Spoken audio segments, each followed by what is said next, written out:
आज ये क्लास 10 का साइंस मॉडल सेट होने वाला है और इसको हम लोग अच्छे से डिस्कशन करेंगे। 80 क्वेश्चन का सेट है, इसको जल्दी जल्दी देखते चलेंगे और समझते भी चलेंगे। पहला क्वेश्चन है, किसी उत्तल लेंस की फोकस दूरी हमेशा क्या होती है? तो देखिए, उत्तल लेंस की जो फोकस दूरी है ना, हमेशा से धनात्मक होती है। ऑप्शन ए सही होगा इसका। दूसरा क्वेश्चन इसी तरह से देखेंगे।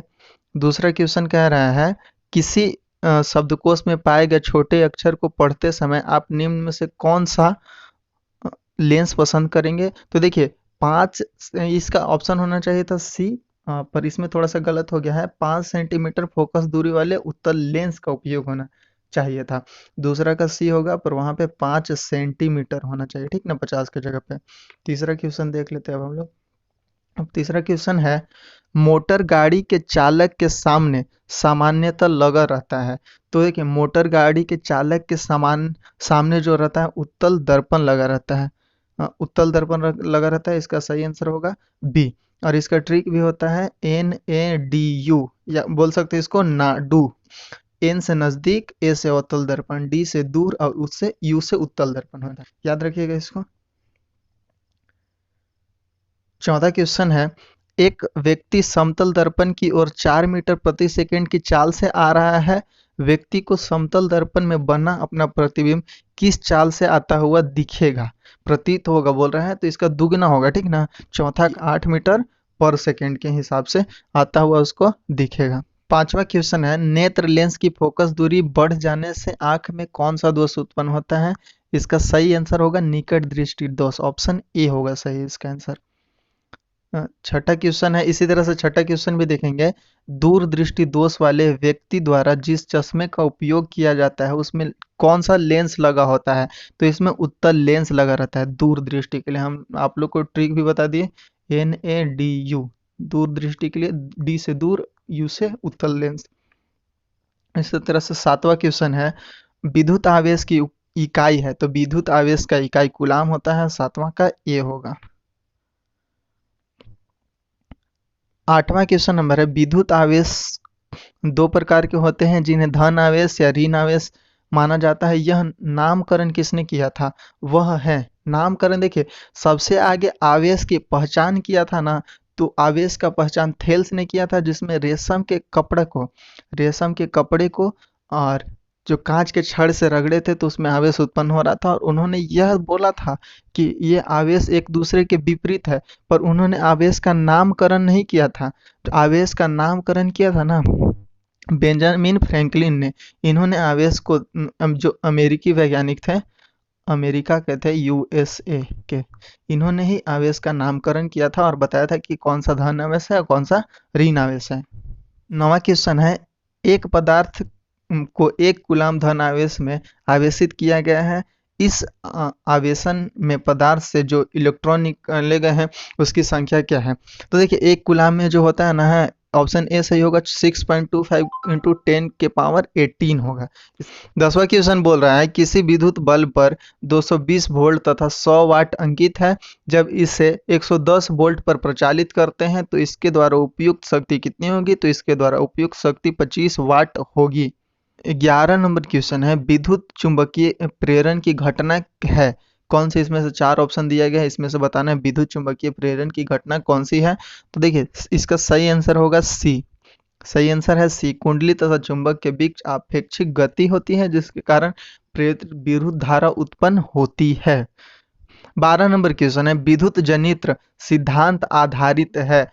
तो विद्युत जनित्र होता है ना, विद्युत चुंबकीय प्रेरण पर आधारित होता है। इसका सही आंसर होगा सी। 13 नंबर क्वेश्चन है, लघु पथन के समय परिपथ में विद्युत धारा का मान, लघु पथन के समय विद्युत धारा का मान बहुत अधिक बढ़ जाता है। ऑप्शन सी इसका सही आंसर होगा। 14 नंबर क्वेश्चन है, प्रतिक्रिया पीबीओ प्लस सी, पीबी प्लस सीओ, ये जो बन रहा है ना, इसमें सी, यानी कि सी अवकारक है। सी जो है इसमें अवकारक है। 15 नंबर क्वेश्चन है, निम्न धातुओं में कौन सा NaOH के विलयन से H2 गैस देता है? अल्मुनियम। अल्मुनियम को जब देखिए क्वेश्चन नंबर 16 बोल रहा है यदि बिलियन का पीएच 13 है तो इसका अर्थ यह है कि देखिए बिलियन का मान पीएच 13 बोल रहा है, देखिए 7 हो जाता है तो उदासीन, और इधर जब बढ़ते जाएगा 7 से तो ये क्षारीय होगा, और इधर जब 7 से कम होगा तो अम्लीय होगा। चूंकि 13 है तो ये प्रबल भस्म होगा, या बोल सकते हैं इसका प्रबल भास्मिक है। ऑप्शन डी सही होगा इसका आंसर। 17 नंबर क्वेश्चन है साधारण ताप पर फास्फोरस का अणुसूत्र क्या होता है? तो साधारण ताप पर फास्फोरस का अणुसूत्र P4 होता है। 18 नंबर क्वेश्चन बताना है पीतल में रहता है, ये देखिए मिश्रण बताना है पीतल में क्या क्या होता है, तो इसका ट्रिक है पिताजी। पिताजी याद करना है, तो पी से पीतल हो जाएगा, और ता से तांबा, और जी से जिंक। तांबा यानी कि कॉपर बोल सकते हैं, और जिंक। इसका सही आंसर होगा कॉपर तथा जिंक, बी। क्वेश्चन नंबर 19 में बताना है कि धातुओं की प्रवृत्ति कैसी होती है? तो धातुओं की प्रवृत्ति होती है ना विद्युत धनात्मक होती है। अगला क्वेश्चन देखते हैं हम लोग। आगे है क्वेश्चन कि चुंबकीय अशुद्धि को किस प्रकार दूर किया जाता है? तो चुंबकीय अशुद्धि को चुंबकीय पृथक्करण विधि द्वारा दूर किया जाता है। इसका सही आंसर होगा सी। सी होगा, पृथक्करण विधि द्वारा होगा। 21 नंबर क्वेश्चन है, ये 21 नंबर क्वेश्चन है कार्बनिक यौगिक का आवश्यक तत्व है। कार्बनिक यौगिक के लिए कार्बन चाहिए, ऑप्शन सी है, ऑप्शन ए होगा सही, कार्बन। 22 नंबर क्वेश्चन है अक्रिय तत्व कौन सा है? देखिए अक्रिय तत्व में बोलेगा तो हीलियम आता है, ये 8A का तत्व 8A में आता है, ये लोग हीलियम आएगा। इसका हीलियम का परमाणु संख्या 2 होता है। 23 नंबर क्वेश्चन है एल्कीन श्रेणी के लिए यौगिक का सामान्य सूत्र क्या है? एल्केन, एल्कीन, एल्काइन होता है, तो इसके लिए CnH2n होगा सही आंसर। 24 नंबर क्वेश्चन बोल रहा है अपमार्जक बनाने में उपयोग होता है। अपमार्जक बनाने में अल्कोहल का यूज होता है। क्वेश्चन नंबर 25 है आवर्त सारणी के 7A के तत्व हैं। 7A के तत्व हैलोजन कहलाते हैं, जबकि अगर 8A पूछता है तो 8A के तत्व जो होते हैं अक्रिय गैस होते हैं। अगला क्वेश्चन देखते हैं हम लोग। क्वेश्चन नंबर 26 है आवर्त सारणी में बाएं से दाएं जाने पर प्रकृतियों के बारे में कौन सा कथन असत्य है? तो इसका सही आंसर होगा सी। परमाणु आसानी से इलेक्ट्रॉन का त्याग करते हैं। क्वेश्चन नंबर 27 हम लोग देख लेते हैं। प्रकाश संश्लेषण की क्रिया में उत्पन्न होता है, तो प्रकाश संश्लेषण की क्रिया में क्या उत्पन्न होता है? तो ग्लूकोज। इसमें सही आंसर बी होना चाहिए था, इसके जगह पर ग्लूकोज होना चाहिए था। क्वेश्चन नंबर 28 है अंडाणु निषेचन होता है। अंडाणु निषेचन होता है डिंब वाहिनी में, जिसे फिलोपिन थैली या फिलोपिन नलिका भी बोलते हैं। ऑप्शन सी सही होगा इसका आंसर।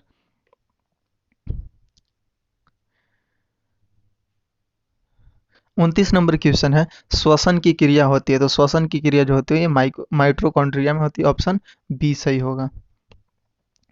30 नंबर क्वेश्चन है स्वच्छ मनुष्य के प्रकुंचन एवं अनुशीथिलन दाब होता है, तो इसका सही आंसर होगा 120 mmHg होता है। 120 mmHg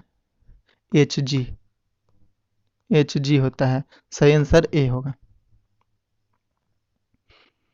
31 नंबर क्वेश्चन है पत्तियों का मुरझाना किस पादप हार्मोन के कारण संभव हो पाता है? सही आंसर होगा इसका सी। आगे 32 नंबर क्वेश्चन है कौन सा पादप नियंत्रक फल बेचने वालों के द्वारा उपयोग किया जाता है? पादप बोल रहा है तो इथाइलिन होगा इसका सही आंसर। देखिए ए में बोल रहा है एब्सिक्स अम्ल, जिसका तनाव हार्मोन जिसे बोलते हैं, ठीक ना। बी में बोल रहा है जिब्रेलिन। जिब्रेलिन है पादप तनों की लंबाई को बढ़ाता है, तथा इथाइलिन है गैसीय हार्मोन जो फल पकाने में सहायक होता है, जबकि ऑक्सन है शीर्ष प्रमुखता के लिए उत्तरदायी होता है। क्वेश्चन नंबर 33 है कार्बनिक यौगिक में कार्बन की संयोजकता कितनी होती है? तो कार्बन की संयोजकता जो होती है वो 4 होती है।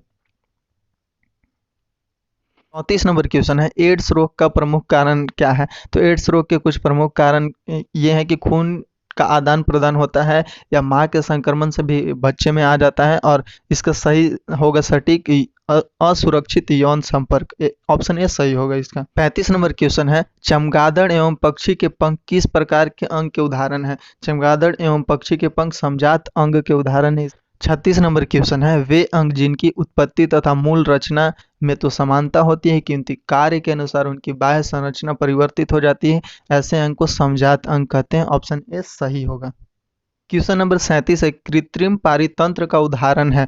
तो कृत्रिम पारितंत्र का उदाहरण जो होता है एक्वेरियम, कृषि, खेत या चिड़ियाघर होता है। इसका सही आंसर होगा सी, बगीचा, खेत। 38 नंबर क्वेश्चन है, प्रकृति में ऊर्जा का प्रमुख स्रोत क्या है। तो प्रकृति में ऊर्जा का जो प्रमुख स्रोत है सूर्य, सौर ऊर्जा। 39 नंबर क्वेश्चन है, वनों के संरक्षण के लिए निम्न में किन प्रक्रियाओं को नियंत्रण करने की आवश्यकता है। ऑप्शन ए है पेड़ों की अंधाधुंध कटाई, अतिचारण, खनन। ये तीनों ही चीज को रोकना पड़ेगा। इसका सही आंसर होगा ऑप्शन डी।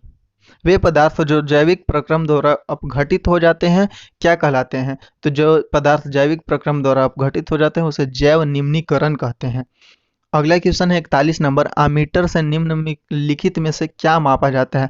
तो आमीटर से विद्युत धारा मापी जाती है। ऑप्शन ए सही होगा। 42 नंबर क्वेश्चन है, वह उपकरण जो विद्युत ऊर्जा को यांत्रिक ऊर्जा में परिवर्तित कर देता है। विद्युत ऊर्जा को जब यांत्रिक ऊर्जा में बोलेगा तो विद्युत मोटर सही होगा, और जब यांत्रिक ऊर्जा को विद्युत ऊर्जा में बोलेगा तो जनरेटर बोल सकते हैं। 43 नंबर क्वेश्चन है, प्लाज्मोडियम में किस विधि द्वारा जनन होता है। प्लाज्मोडियम में होता है बहुखंडन, बहुखंडन विधि द्वारा प्रजनन, बहुखंडन या बहुविभाजन विधि द्वारा प्रजनन होता है। 44 नंबर क्वेश्चन है, निकट दृष्टि दोष को निम्नलिखित में से किस लेंस द्वारा हटाया जाता है। हम आप लोग को पहले ही ट्रिक बता चुके हैं, NADU। यहाँ पे देखिए निकट बोल रहा है, एन से निकट, ए से अवतल लेंस का उपयोग होगा। ऑप्शन बी सही होगा। 45 नंबर क्वेश्चन है, पौधों में जनन अंग कहाँ पाया जाता है। तो पुष्प में पाया जाता है, पुंकेसर वगैरह रहता है इसमें, पुष्प में। 46 नंबर क्वेश्चन है, मेंडल ने आनुवांशिकी प्रयोग हेतु किस पौधे का उपयोग किया था। तो ग्रेगर मेंडल ने मटर के पौधे को चुना था। 47 नंबर क्वेश्चन है, पारिस्थितिकी तंत्र में ऊर्जा का प्रवाह किस दिशा में होता है। तो ऊर्जा का प्रवाह इसमें एक दिशीय होता है, एक दिशा में होता है। 48 नंबर क्वेश्चन है, ओजोन परत पाया जाता है। तो ओजोन परत है ना वायुमंडल के ऊपरी सतह में पाया जाता है, समताप मंडल में इसको बोल सकते हैं। 49 नंबर क्वेश्चन है, दाढ़ी बनाने में कौन सा दर्पण उपयोग होता है। तो दाढ़ी बनाने अवतल दर्पण का उपयोग होता है। 50 नंबर क्वेश्चन है, प्रकाश के परावर्तन के कितने नियम है। तो प्रकाश के परावर्तन के मुख्य 2 नियम है। सही आंसर बी। आगे है 51 नंबर, निर्वात में प्रकाश की चाल कितनी होती है। तो निर्वात में प्रकाश की चाल 3 × 10⁸ मीटर पर सेकेंड होती है। तो इसका ऑप्शन ए सही हो जाएगा। आगे 52 नंबर क्वेश्चन है, किस दर्पण का में बड़ा प्रतिबिंब होता है। तो सबसे बड़ा प्रतिबिंब होता है अवतल दर्पण में, 52 का बी हो जाएगा। 53 नंबर क्वेश्चन है, दंत विशेषज्ञ किस दर्पण का उपयोग मरीजों के दांत का बड़ा प्रतिबिंब देखने के लिए। तो ये भी अवतल दर्पण ही होगा। इसका सही आंसर भी बी होगा। 54 नंबर क्वेश्चन है, किस दर्पण में केवल आभासी काल्पनिक प्रतिबिंब बनता है। तो समतल और उत्तल दर्पण में हमेशा आभासी और काल्पनिक प्रतिबिंब बनता है। 55 नंबर क्वेश्चन है, मोटर चालक के सामने दर्पण साइड मिरर, हम बता चुके हैं आप लोग को, नाडू, NADU। तो दूर का दिखाता है इसलिए इसमें उत्तल दर्पण। 55 का सी हो जाएगा। 56 बोल रहा है क्वेश्चन, गोलीय दर्पण के परावर्तन पृष्ठ वृत्ताकार सीमा रेखा का व्यास क्या कहलाता है। 56 का होगा डी, गोलीय द्वारक कहलाता है, गोलीय दर्पण का द्वारक। 56 का डी आंसर सही। क्वेश्चन नंबर 57 है, प्रकाश तरंग का उदाहरण है। तो प्रकाश है विद्युत चुंबकीय तरंग होता है, या इसको इस तरह से भी बोल सके, विद्युत चुंबकीय तरंग अनुप्रस्थ तरंग होता है और प्रकाश अनुप्रस्थ तरंग है, इसलिए सही आंसर होगा 57 का बी, विद्युत चुंबकीय तरंग। 58 नंबर क्वेश्चन है, गोलीय दर्पण में फोकसांतर एवं वक्रता त्रिज्या के बीच संबंध क्या होती है। तो गोलीय दर्पण में फोकसांतर और वक्रता त्रिज्या के बीच यही संबंध होता है कि फोकस दूरी वक्रता त्रिज्या की आधी होती है। ये बराबर r/2 फोकस दूरी वक्रता त्रिज्या के आधी होती है। 59 नंबर क्वेश्चन है, समतल दर्पण में प्रतिबिंब की प्रकृति क्या होती है। तो समतल दर्पण में हमेशा से प्रतिबिंब सीधा और आभासी यानी काल्पनिक होता है। इसका सही आंसर होगा डी, आभासी एवं बराबर। 60 नंबर क्वेश्चन है, सोलर कुकर में किस दर्पण का प्रयोग किया जाता है। तो सोलर कुकर में अवतल दर्पण का प्रयोग किया जाता है। 61 नंबर क्वेश्चन है, सर्च लाइट का परावर्तक सतह किस दर्पण का होता है। 61 नंबर क्वेश्चन बोल रहा है, सर्च लाइट का परावर्तक सतह किस दर्पण का बना होता है। तो सर्च लाइट का परावर्तक सतह अवतल दर्पण का बना होता है। 62 नंबर, यदि किसी बिंब का प्रतिबिंब का आवर्धन ऋणात्मक हो उस प्रतिबिंब की प्रवृत्ति क्या होगी। तो 62 का आंसर होगा ए, वास्तविक और उल्टा।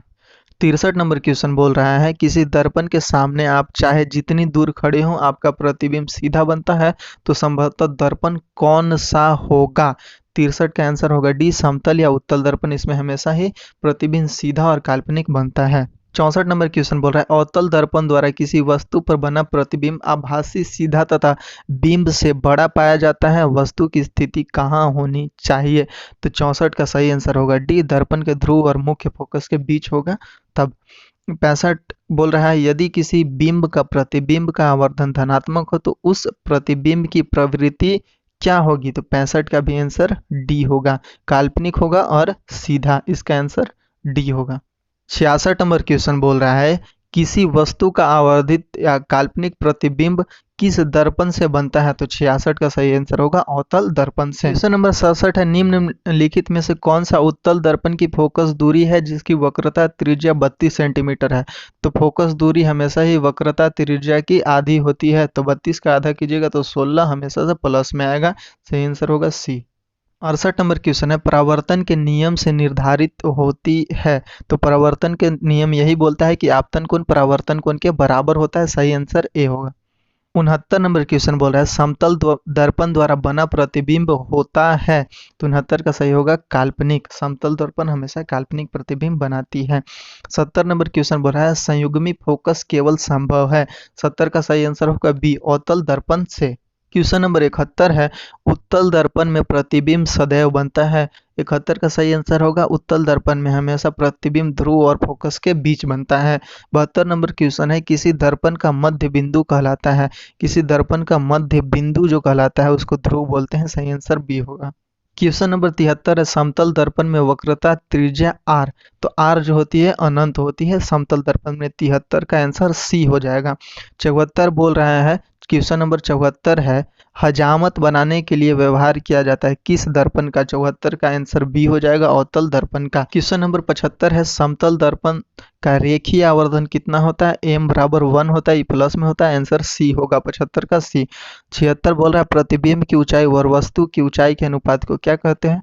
तो प्रतिबिंब की ऊंचाई और वस्तु की ऊंचाई के अनुपात को आवर्धन कहते हैं। क्वेश्चन नंबर 77 है गाड़ियों में अग्रदीप में किस दर्पण का उपयोग किया जाता है? इसमें चारों ही ऑप्शन गलत है। गाड़ियों के अग्रदीप में परवलयीय दर्पण का यूज किया जाता है। परवलयीय दर्पण का यूज किया जाता है। 78 नंबर क्वेश्चन बोल रहा है दर्पण के प्रयोग में सभी दूरियां कहाँ से मापी जाती हैं? तो 78 का आंसर होगा दर्पण के ध्रुव से नापी जाती हैं। 79 नंबर क्वेश्चन है गोलीय दर्पण जिसका दृश्य क्षेत्र बहुत विस्तृत होता है उसे क्या कहते हैं? गोलीय दर्पण जिसका विस्तृत क्षेत्र बहुत अधिक होता है उसे उत्तल दर्पण कहते हैं। और ये आज का लास्ट क्वेश्चन होने वाला है। अगर ऐसा ही वीडियो आप लोग को और चाहिए या अन्य सब्जेक्ट का चाहिए तो कमेंट करके बताइएगा। 80 नंबर क्वेश्चन है किसी दर्पण का मध्य बिंदु क्या कहलाता है? तो किसी दर्पण का मध्य बिंदु वक्रता केंद्र कहलाता है। धन्यवाद, जय हिंद।